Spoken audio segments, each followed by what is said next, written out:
Hey, what's up? Like, totally time for 90210. Well, hello, everyone. Welcome back to the 90210 show. My name is Mark. With me, as always, is my better late than never girlfriend, Carol. How you doing today, Carol? Hey, what's up? Not much. It's been a good week here. It's August 15th, 1997. And as you pointed out, we're recording a little late in the week here. I guess. It feels a little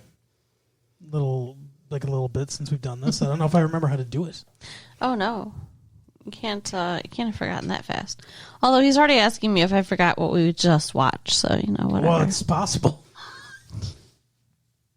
Yeah, we watched Some Folks May. What? To wave the flag. Ooh, they're red, white, and blue. What is happening? And when the band plays Hail to the Chief. Ooh, they point the cannon at you, load. You know the song. It ain't me. It ain't me. Why? I ain't no senator's son. I know the song. I don't know why you're singing me. it. That's the question. Me. I ain't no fortunate one. Because the name of this episode is Fortunate Son. Which is the name of that song. Okay. By Creedence Clearwater Revival. I don't really see the connection between the episode and the title. Who's the fortunate son? Is it Steve? Because in some ways, I could see Steve as being the fortunate son. Yeah. In this scenario. Is it Joseph? That's my chair. Don't worry about it. She acted like Jason Voorhees had entered the room. I thought somebody was knocking on the door. I was a little confused because, we're not supposed to have anybody else in this house here. Right, exactly. But is it Joe? Is Joe a fortunate son? No. Is it Donna in the fact that she's a fortunate daughter? I mean, she's certainly the most entitled person in this episode.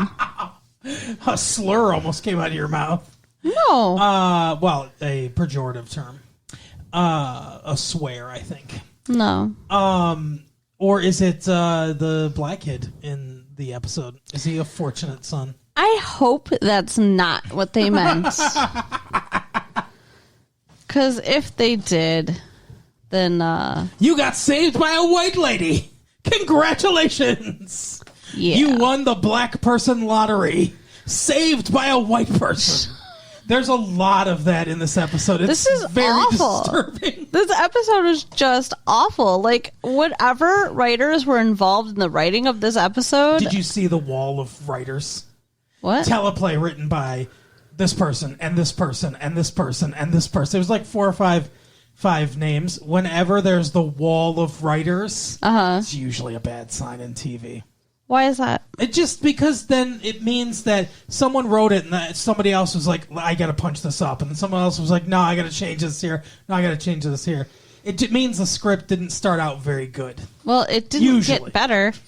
That's usually what it means. I mean, dear God, I guess it did, but that's frightening. There's, in the original script, Donna Cape descended upon the house. Right. In the invisible jet her dad built her. Okay. But no, so just real quick about the wall of text for the writers. Typically, and this isn't always the case, but shows have a team of writers. They have a writer's room. They all pitch ideas and stuff like that, and then one person goes and writes it. Mm-hmm. I'm not exactly ssure how 90210 does their writer's room. I know on Star Trek The Next Generation, it was always a bad sign to see the multiple writers, because usually what happened is they also had a writing team. Somebody would go write the script, Michael Piller or whoever, and then they'd write that script for the week or whatever, and people would contribute and stuff like that, but he'd write the main script. And so you see 1 or 2 names, it's fine. You see like 5 names, it's usually not a good sign. Yeah. So I saw that at the beginning of this episode, and it gave me pause. Well, I mean, I got some pause from pretty much the very beginning of the fucking episode, too, without that cue. I gave you some pause. You always do. Why? What's that? What happened? No, it's just the whole like thing with Donna and her boyfriend in the very beginning, like his attitude. Oh yeah. Was a red flag that this was going to be bad, and it was worse than I imagined. Yeah. So, Donna's friend, the Rose Bowl Queen, needed her to work for her because she needed the day off to take care of some Rose Bowl business. I think Donna volunteered maybe to work for her. I'm sure she did because that's what Donna does because she's always trying to help everybody. Right. So, this lady's black, and so the show decides she must live in the ghetto. She's black, and she's, it doesn't matter that she's part of the sorority or whatever. She does the Rose Bowl Queen thing. She goes to that university. She's black. Therefore, she works in a place surrounded by barbed wire. It's ridiculous. Literally surrounded by barbed wire. I mean, do neighborhoods like this even exist that close to Beverly Hills? Well, yeah, there are some poor neighborhoods. Well, I don't know how close to Beverly Hills, but there are definitely some poor neighborhoods in the Los Angeles area. Okay. So it's a convenience store in a bad neighborhood, and her boyfriend is like, "Oh, I'm going to drive you." Yeah, why would you want to work there? And she's like, "Well, it's just a convenience store." And he's like, it's a terrible neighborhood. He's like, "Well, yeah, but my friend works there." And she's like, "Yeah, well, She can work there. She's blatantly a native to the area." He said she's local. Yeah. Yeah. He really caught himself. Oh, yeah. He struggled with that sentence. I'm sure the writers did, too. It started with an N, I think. That's the word that he was going to say. I don't know what word it was. An N word, but I just can't put my finger on it. Then he's like, I'm just gonna hang out with you all day while you're working. And she's like, all day? No, you're not. I'm just going to polish my shotgun while you're in the lobby while you're working. It's okay. But he did insist on dropping her off and picking her up. Yeah, a lot of good that did her. Yeah, she would have been better off on her own. Right. So she gets dropped off at this convenience store. She's working. Some little boy asks how much a teddy bear costs. Uh-huh. And she says $4.99 plus tax. Apparently, the kid can't read. I don't know because the price was right out there. Well, and he's 11, so it seems like he'd be able to read prices at that age. I would think so. Yeah, it was kind of weird. But yeah, he asked her, and he's like, $5. Oh my gosh, never mind. Fuck that. Yeah, which it was more than he had, but that's not an outrageous cost for a stuffed animal. So he goes to put it back in the wire bin that all convenience stores have, filled with stuffed animals. Right.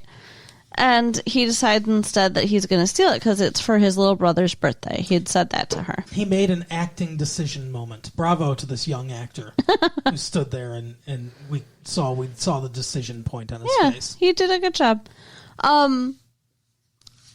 When he said he wanted it for his little brother's birthday, and then he was like he couldn't afford it, I thought to myself, Donna's going to buy that for him. Yeah. Because that's how Donna is. But Donna didn't buy it for him. I mean, not yet. He decided to steal it. And so he comically hides it under his jacket. Yeah. And he gets caught by this guy, and it sounds like he steals from there all the time. It's the owner. Yeah. Not just some guy. I didn't say some guy, I said this guy. Whatever. He's standing right next to you. This guy. They can't see him, honey. Thank you for stopping by, sir. We appreciate you being on the show. So Donna's like, no, he paid me for it. It's okay. Yeah, he's not stealing. He's just hiding it and running. He's like, why are you hiding under your jacket then? And he said, so the gangsters won't steal it from me. There's nothing gangsters love more than teddy bears. Right. I could actually see the argument being so I don't get my ass beat for having a teddy bear, but whatever. So she pays for it in the register, whatever. That's where they like to hide the crack inside these teddy bears. Oh my God. They take it out of the bag that's given to them by the CIA. That's labeled CIA. And then put it in teddy bears. It's not like the U.S. government destroyed their neighborhoods and then filled it with crack for them to sell. Right. To destroy the family unit. Okay. I'm not a conspiracy theorist. Well, I mean, as fun as it would be to go down that rabbit hole with you, I think we'll stick to what happened in the episode. I should have talked about that in conspiracy theory last week. Right. So, yeah, Joe, what? Continue. Joe comes to pick Donna up. Joseph is there. And this baseball bat fucking asshole is driving around, and she's just looking out the window, la la la, like, and he's looking like terrified. It's so funny. Yeah, he is. It's funny. We see from his point of view, and he looks at two just ordinary black dudes walking home from work together, like clearly just people that work some kind of labor job walking home together, not threatening in any way. And the music's all fearful, and like he's all fearful. And then we see from Donna's point of view, and Donna's looking at all the buildings that are destroyed and stuff like that. And she, you can see her grief.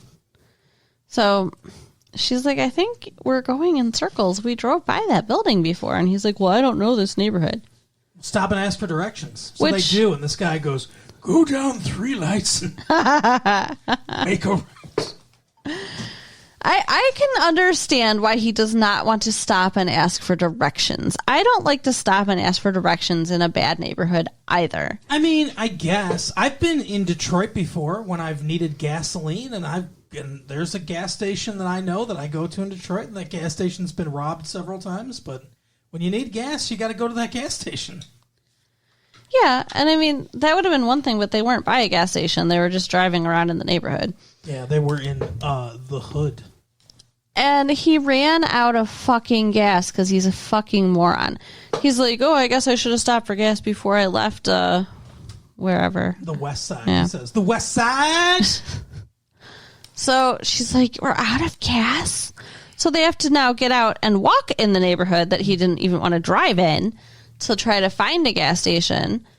They're accosted by stereotypical gangbangers that want to rape Donna.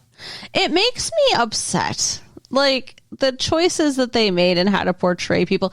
You know what happened to me when I was in what would be considered a bad neighborhood in Detroit one time? You were kissed.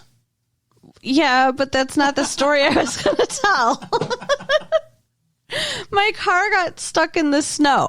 Mm-hmm. And I'm just spinning my tires, freaking out, trying to figure out how I'm going to get out of this situation.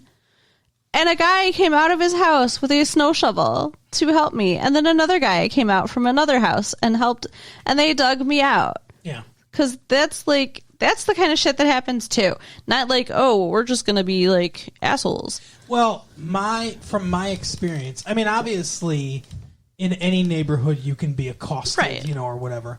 In my experience, equally in just about any neighborhood, most people are going to be like that. Yeah. Most people that live in a neighborhood take pride in the neighborhood that they live in and look to help people in the neighborhood and want to help each other. It doesn't matter if it's black, white, Hispanic, or whatever. For the most part, people that own a property and houses, want to help other people. So, yeah, I think it was a little ridiculous. Yeah. And another time, like, I was in a similar situation where it wasn't like a black neighborhood, okay, but it was a neighborhood unfamiliar to me. Uh-huh. Equally frightening, where it was like a small town. Dover, Delaware. And my car broke down. And I'm just walking through this neighborhood. I don't know anybody. And like 2 guys are like, hey, where are you going? What's going on? And I'm like, I'm fine. And I just keep walking because it's like they might have helped me, but I didn't know them. Like, right. That's scary. Yeah, true. I kept going until I found a gas station. All right. Well, good idea. Anyway, yeah, they get accosted by a car full of people. And Donna's like, oh, we're looking for a gas station. Because what did he say? He said, you're looking for... I don't remember what. He asked if they were looking for something. She's like, no, we're looking for a gas station. Mm-hmm. Looking for a ride, I think. Yeah. No, he's, are you looking for Rodeo Drive? Oh, yeah. And then her boyfriend says something, and he's like, I wasn't fucking talking to you. Right. So, yeah, that was not You got a pretty mouth. Yeah, that was not great. But nobody was looking at you, son. And then all of a sudden that little boy that she had helped earlier... They just happened to be right by his house. Right. He comes running out of his house like, oh, Joe, Donna, good, you're just in time for dinner. Come on in. Wow, he really remembered their names. Right. Like, good job. Oh, yeah, because he introduced himself to them on their way out when Joe picked her up. So, yeah. So they go into his house and discover that it's just him and his little brother and little sister. And he's taking care of them. Mm-hmm. And he's doing a damn good job taking care of them. He is. Like, nothing was wrong in this house. No. And Donna's attitude really bothers me. Oh, yeah. So, yeah, it's his little brother's birthday. And his little sister, he comes in, she's eating peanut butter out of the jar. He's like, I told you not to do that. You're going to spoil your dinner. Mm-hmm. And then he's like, go put that away. And she drops it and breaks it. And he picks her up so she won't hurt her feet because she's not wearing any shoes. Mm-hmm. And Donna helps him sweep it up. Like, he's on top of shit. Yeah. And, like, he's like, you got to be gone before my mom gets home because she'll think that you're going to call the social services lady or whatever. Right. Which, you know, I understand that line of logic. Donna's just like, oh, you know, whatever. We're going to, you know, stay for dinner. You invite us for dinner, right? And he's like, no, I was just trying to help you. I don't have enough food to feed you guys. And one of the other kids is like, dinner? Like, I think they just think that's a weird thing that she's like, hey, I'm going to have dinner with you. Right. And she's like, yeah, you know, the meal you eat at the end of the day? Like, come on, Donna. She knows, they know what dinner is, right. You idiots. Bitch. So she's like, I'm going to order you guys pizza. Like, that's really presumptuous. Mm-hmm. Like, first of all, it's not like they're like, oh, we don't have any food. They're eating. Yeah. There's a cake for the little boy's birthday. He said he didn't have enough for you. It doesn't mean he didn't have enough to feed them. Yeah, exactly. He made that cake. Right. Well, no, his mom made the cake. At 11. He said his mom made the cake. Whatever. But, yeah, Donna's whole attitude pissed me off. And so they just stay. They just stay in his house, even though he told them he wants them to leave. Mm-hmm. Order pizza and wait for his mom to come home, even though he doesn't want his mom to see them. And he keeps saying, I'm going to get in trouble. Because Donna wants to give the mom a lecture. Yeah, like, what the fuck was she waiting for? Because she didn't want to leave them alone. She was like, I don't think we should leave them. This is obviously what they're used to. This is not something for you to get involved in. It's not your family, Donna. I mean, like, what do you think? About what? The situation. I think she should fucking mind her own business. Okay. But yeah, the mom comes home and she's like, they were here by themselves. She really does lay into her. It's yeah. like, I would have smacked the shit out of her. Yeah, she walks in, she's like, who are you? Get out of my house. Right. Like, how horrifying. You come home and your kids are by themselves and there's these strange adult people in your home. Just like, some whiteys in your house. So, yeah, that whole thing just pissed me off. I think Donna handled it really poorly. Agreed. And she does have a fucking white savior complex. And it's just... I don't know if people are familiar with that concept. You want to explain that to the people? That some white people think that they should help the black people and that somehow makes up for, I don't know, slavery or whatever. You know, hundreds of years of racism in this country. And see, the insidious part about it. So Carol's done a lot of reading and research into psychology and stuff like that because that's all her thing. But I like, and she's exposed me to it too. I think the reasoning behind it, though, is it infantilizes black people. Mm-hmm. Like, you know, they can't help themselves. Yeah, it's disrespectful to walk into somebody's home in life who's not asking you for help and be like, oh, but I'm going to help you because I obviously know better and have better ways to do things. You should all live like me. Yeah. Because we're rich and white, and that's that's how everyone should live. So the backdrop of this episode is that they're doing a charity event. Beverly Hills, California. That's the backdrop of most episodes. Okay. Mm-hmm. The other storyline in this episode. No, backdrop's fine. I'm just fucking... What the fuck, man? Just busting your balls. Anyway, there's a, totally connected, like conveniently connected happening at the same time. With all Ks, which is funny. Actually, it's funny, too, because it's Kids Care and it's 2 Ks. Mm. It should be California Kids Care, and the California can be spelled with a K, so then it's KKK. Oh, Jesus. Yeah, so there's this charity. What's KKK stand for? Ku Klux Klan. Oh, yeah, that's right. Why? I didn't remember. Anyway. I wonder what that means, Ku Klux Klan. Where the fuck did they come up with that shit? I don't know. I'll have to look it up. Yeah, we'll have to go to the library and look that shit up. Don't think I won't fucking get an encyclopedia and look up why they called it the Ku Klux Klan. Although there might be something about it on the internet. Who knows? Maybe. I don't know. Could ask someone in a chat room. I don't want to talk to people who know the answer to that question. We could go to who knows when Hitler's birthday is.com. There you go. But it's April 15th. I think. Or 14th. What the fuck? Why do you know that? I think it's April. Well, because that's tax day, April 15th. It's easy to remember. Okay. Anyway. You weirdo. There's this charity event going on. Kids Care. Kids Care. And KK. it's about raising money for some daycare program. They're going to have these daycares all over the city. That's what the money is going to help with, like opening. Right. So of course, that's the solution to this problem. Mind you, it's like late at night by the time this mom had gotten home. They said she works while they're in school, and then she goes to school herself, and she's going to be a nurse next year. So like, back the fuck off, Donna. Oh yeah, she's got her shit together. Right. She's about to have a very high-paying job. Right. But not till next year. And this year, she's, going to school at night. So is this daycare even open at night? Like, a lot of daycares close fairly early. It's like a 24-hour daycare. Maybe. I've never heard of such a thing, but it could be.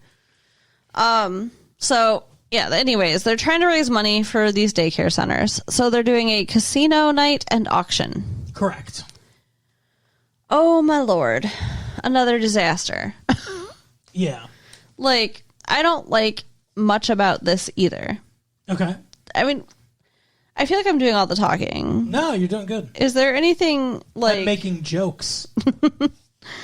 But, I mean, was there anything that you liked about this episode or anything that happened? Because to me, it just all seemed like absolute writing bullshit. It was fun to watch. I guess. That's what I liked about the episode. And it's fun to make fun of right now. But was there anything that I thought, oh, very good writing? No. Like, okay, so we know how, I don't know, a year or so ago, Brandon had... 3 years ago. 3 years ago, wow. It wasn't 3 years ago because we've been watching them continuously, but it feels like it. Brandon had a gambling problem in the past. He got into some trouble with Duke's bad boy. Right. That was the name of the episode.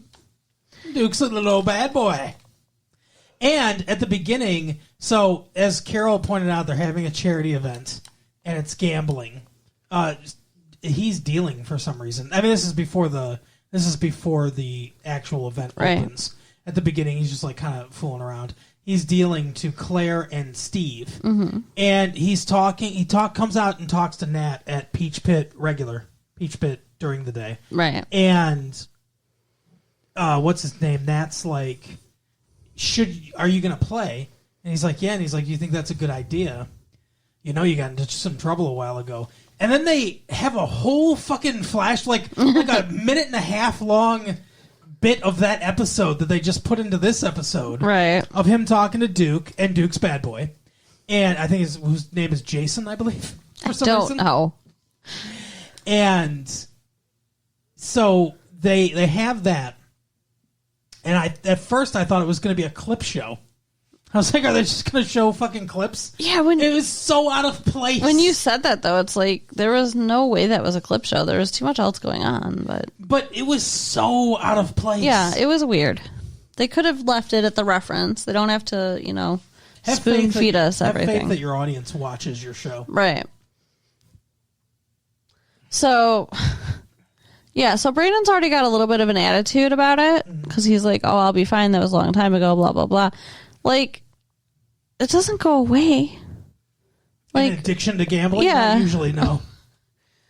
So, in this episode, he just, starts gambling again and is like losing his fucking shit, which pisses me off. Like, why they got to do that with his character? Like, couldn't he have just made better decisions? He could have, but I guess it wouldn't have been dramatic enough. I guess. But so this seems, I guess, normal to how normal charity casino night events go. Okay. He buys chips for real money, and then at the end you can turn it in for like prizes, like little trinkets and stuff like that. So you're not getting actual money back. Okay. But because you seemed confused as to why he was paying real money, but all that money goes to the charity. I wasn't confused. Oh, okay. I don't know why you We were like, isn't this for charity? Well, yeah, because I was just thinking about, like, they're getting so upset about the money that he's gambling, but it's like, I don't think that was the issue. No, the issue is he can't stop. Yeah. The issue is at one point he wants to write a check. Right. But he's playing craps, which he says he knows how to play craps. He doesn't know how to play craps. Okay. Why do you say that? Because of the bets that he makes. Give me all the hard ways, the world bet. The world bet's a stupid bet for one thing. By the way, if he had the world bet like he said he did, then he would have made some money on the roll he rolled. But Nat's, like, she's pressing his bets and everything. Nat's trying to stop him. He's got a point. It's 9. Nat's trying to stop him, and he's like, you should stop betting or whatever. And he's like, I don't want to see what's going to happen next. Or he's like, you should turn away, Nat. He goes, I'll do you one better. And then he puts all of his money on the don't pass line, which you can't do. Like, that was something that bothered me about this episode, is that all of a sudden, when a point's already established, he's putting all his money on don't pass. You can't do that. Once a point's established, you can't place a bet on don't pass. You can take bets. You can take your bets down, or you can reduce your odds, but you can't put a bet on there. It's the opposite of the pass line, where when a point's established, you can put money up on the pass line, or you can increase your odds, but you cannot take it down. I didn't really understand the point. Like, Brandon's like, oh, you're betting against me? Like, okay, why does that affect Brandon in any way? It shouldn't affect his role, although he might think it's like luck or whatever. But it's Nat saying, I think you're going to fucking fail. And that's why he and typically it's considered rude to bet don't pass for like casual craps players. Okay. But the point is once a point's established, 7 has the most combinations on the dice. 7 is the most likely number to come out. That's why when a point's established, you can't all of a sudden put money up on the don't pass line. You have to take the risk on the come out roll of a 7 coming out. Because if a 7 comes out on the come out roll, don't pass loses and pass wins. But once a point's already established, the odds are a 7's going to come before he rolled a 9 before your 9 comes. Okay. So that's why you can't do that. But they just let him. Brandon's like, are you happy to Nat? Which is like bullshit. Like, this is the dude that saved your ass. Like, he cares about you like you're his own son. I mean, at the same time, he did just make a bunch of money off it. Well, he's like, no, I'm not happy.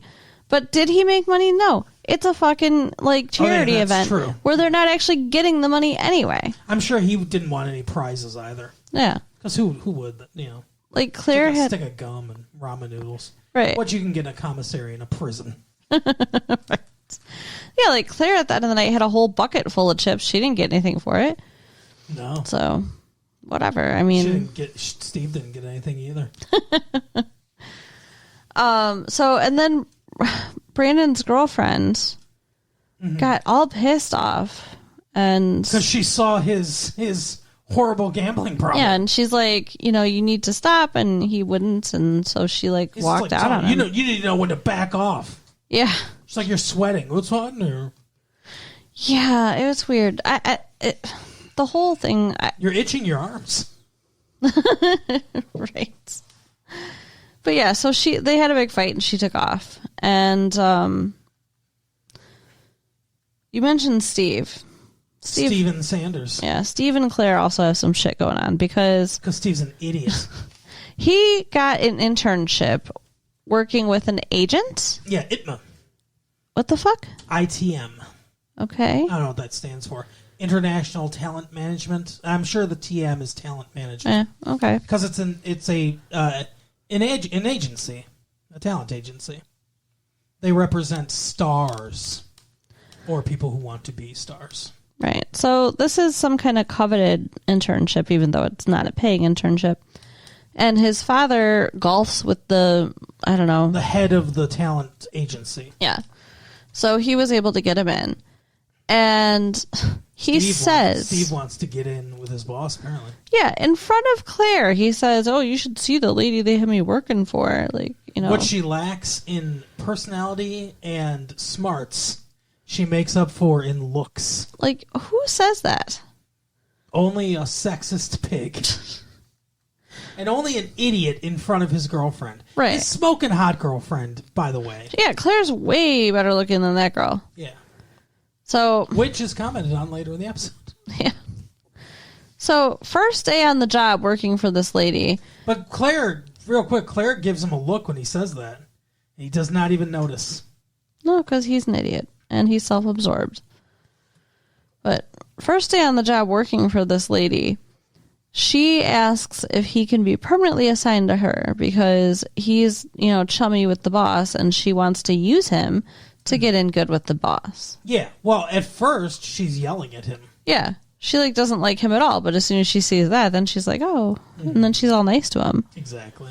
Because everybody's slimy and just uses each other. That's... Yeah, I have a comment about everybody's slimy later. Okay. Yeah. It's something that flew under the radar in this episode. Okay. Well, can you just say it now? Why? Why say it now? Okay. You better remember. I will. So... as the day goes on, he had asked her what to do with anything personal, and she said there isn't anything personal. So open everything. Right. So he gets an envelope in the stack marked personal and confidential. Don't open this, Steve, it says. And he still opens it. I think the and confidential might, give one pause, but... Yeah. But not Steve. And it says she's being fired. That's right. She's gone. Who gets fired in a fucking form letter? Yeah, exactly. It's ridiculous. Awful. So he only a talent agency would do that. Right. So he quickly types up a replacement envelope so she won't know he saw it. Which kind of seems pointless because at no point does it really matter one way or another that he looked at that. So no, not at all. But this psycho woman tracks him down later at this charity event. Yeah. What the fuck? She's supposed to be an adult person in an adult job in the real world. Mm-hmm. Tracking down this college student intern at an event that I can't imagine she was invited to. No. What is she doing? Can't you help me, Steve? Yeah. She's like, you know the president. Yeah. Whatever. Your dad golfs with him. Mm. Can't you talk to him? He's like, yeah, first thing Monday. She's like... the president of the agency. Yeah. She's like, no, I can't wait till then. He's like, I don't know where he is. He's probably at home with his family. She's like, no, he's at the office where he is till 11 o'clock every night. I'll give you a blowjob, Steve, she says. She basically implies it. Yeah. She says, I promise, however far I go up the ladder, you'll go with me. Mm-hmm. Oh my gosh. It's funny though, when she's looking for Steve, she asks Claire where he is. Yeah. And Claire looks at her and the actress, perfect look on her face, whatever, she's not that pretty. Yeah. She's not. No. I mean, she's blonde. You can't tell if she has any kind of shape because of the boxy suit she's wearing. Yeah, she's wearing a big boxy 1980s suit. And she's auditioning for the poster for Working Girl. Right. And her face is only average. Yeah. So, yeah, whatever. So Steve, for some reason, actually agrees. I would not have agreed to do this. Would you have agreed to do this? No. She's a psycho, and it's not his place. Not at all. So, and then he goes and tells Claire that he's going, but he doesn't tell her why or where or anything. Where are you going? A mission of mercy. Yeah. Not that it would even have helped to explain it, because it's ridiculous. She's clearly angry at him, and he's just ignoring it. Yeah. And she's hanging out with her ex, by the way, David. Oh, yeah, I didn't really think about that. Yeah. Yeah, they used to fuck while aliens watched. Right. So, yeah, that's going on. She's pissed off at Steve. He goes and actually talks to the dude. Mm-hmm. And he's like, she sent you, didn't she? Like, right. He knows. That wouldn't have occurred to me. And he goes, are you sleeping with her, Steve? To which he says, no, of course not.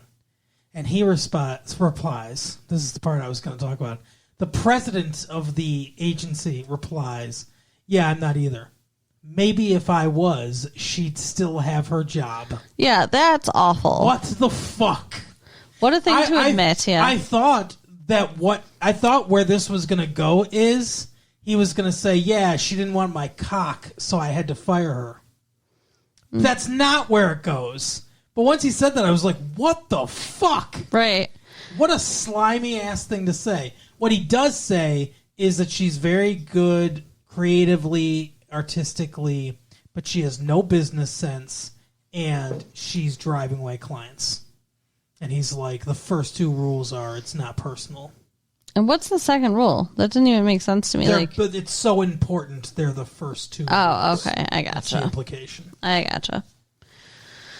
So, yeah, so it doesn't work. So Steve has to go and basically, like, explain to her why she's fired. Like, the guy says, if you're going to make it in this town, you'll figure out something to say to her. You didn't figure out something to say to her? Right. And it's not his place. You wrote her a letter. You fucking douche. The whole thing's just so ridiculous. So then he fires her. Yeah. Steve gets to fire his boss. So weird. And she's like, well, I could write a tell-all book. And he said, my dad told me. What does his dad do? I don't even know what the fuck I don't know. Does. But he said, what's his dad's name again? It's something weird. I don't know, Mr. Sanders. Yeah, but it's something weird. I don't know. It's not Butch, but it's like, I don't know, it's something. I don't know, honey. I don't know. I feel don't like let me think or talk. Just keep saying I don't know. I feel like I never knew. I don't think I ever absorbed that information. Rush. His name's Rush. Okay, yeah, that is Rush weird. Sanders. Anyway, I don't know what Rush Sanders does, but apparently it's something in the entertainment industry. But he says, my dad told me something before. Be nice to the people you meet on the way up, because you'll meet them on the way up again. Which is usually you'll meet them on the way down. But she says, oh, I'll come up again or whatever. And he's like, yeah, you sure will. Get out there, kiddo. Yeah. I think she's going to kill herself. I hope so. That's why she's I don't think we're ever going to see her again, No. so I'm just gonna assume she does. Because she's like, I won't make it through the weekend. Like, what do you mean? That was a weird thing to say. I've got a whole bottle of sedatives. So, yeah. So Steve goes back to Claire and like doesn't really resolve anything. So no, she's just like, I had to fire my boss, and she's like, really? Must have been wild or whatever. And he's like, oh, you haven't heard the half of it. Let me talk to you. And then they walk off. They walk off for her to say to him, you're an asshole for saying she was pretty or whatever. And then there's the auction that goes on. Yes. Where Kelly has... And it turns out they're auctioning that girl's kids. Right. It goes real dark. Then the cops come in because slave auctions were outlawed. Which is true. Yeah, in like the 1800s. Anyway, the Kelly got Colin to auction off a portrait. Commissioning a portrait. Yeah, not one that he's already made, but like the privilege of being painted by him. Yeah. He did such a good job with Kelly's little sister.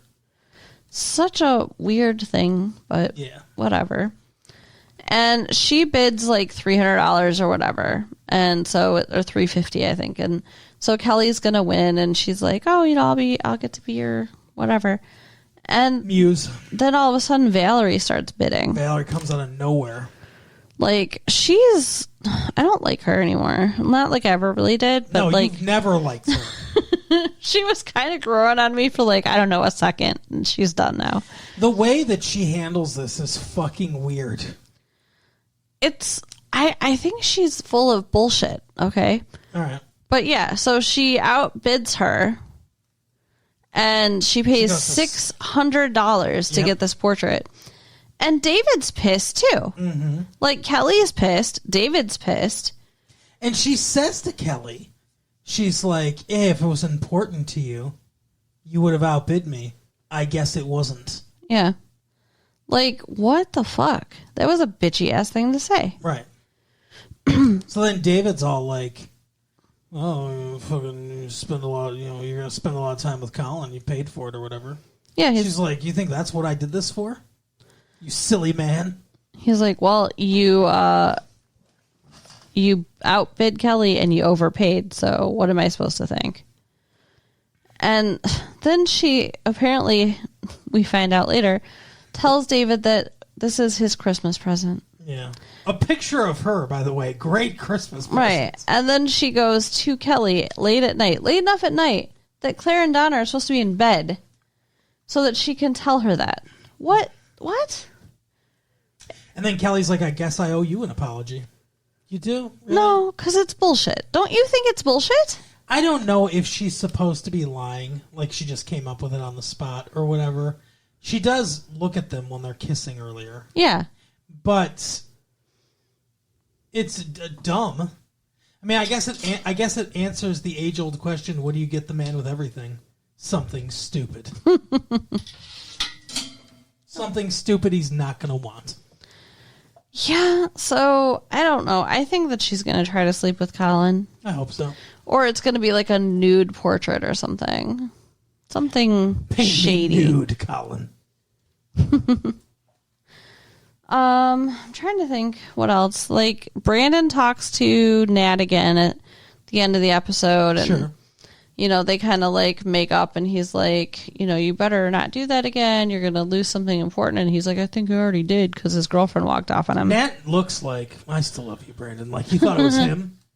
You think? Yeah. I don't know. But do you think they're going to be over or do you think she's going to forgive him? It seemed like she was going to forgive him. Oh, no, wait. He talked to her again, didn't he? Yes. Fuck. Never mind. They made up too.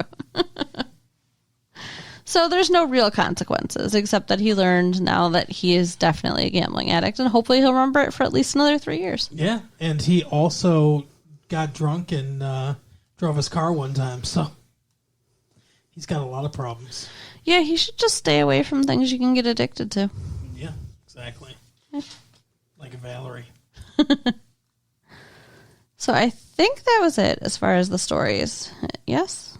I don't remember anything else. Okay. Well, they raise over $11,000. Oh, yeah. Which doesn't sound like a ton, but for what they're doing. But they raise it. I mean, it's good. Oh, and then Donna sets up... Sorry, I was going to go. Yeah. Donna sets up a meeting with the lady from the beginning of the episode at that daycare. Mm-hmm. And she's like, we raised a lot of money for these people, and I know them, and I can get you in. Because apparently there's a 2-year wait list that she's been on. Yeah. Like, okay, let me ask you a question, though, there, Donna. Just because you know these people, that makes them more important than all the other people that were on the wait list that they're, cutting in front of? Correct. Like, the wait list is there for a reason. Yeah, and also, some of those people aren't going to be nurses next year. But no, she cuts in front of everyone in line because she knows it. And she says to her, she's like, that's charity, and she's like, no, I'm not doing it as charity. I'm doing it as a favor, as a friend or whatever. It's like, you're not friends. No, but she's pretending that she is. And she's like, well, I'm not so proud that I would look down on that or whatever. So she takes it, and it's like, okay. It doesn't... And it ends with like all the gooey music, like the feel good, and it's like I don't. No, this didn't make me feel good. Yeah, I mean, the lady was obviously offended by the whole thing. It seemed like Donna talked to her like she was a fucking child instead of a grown-ass adult of 3 children. And it kind of seemed like they had everything under control. Yeah. So maybe Donna could have just butted the fuck out, but whatever. Whatever. But that is how the episode ends. So they better do better. I mean, like, if every episode from here on out Christmas episode is this bad, I don't know that I'm going to want to keep watching. Well, we have to. We've locked ourselves in We'll to the see. format. But, yeah, next episode's a Christmas episode, so we'll see.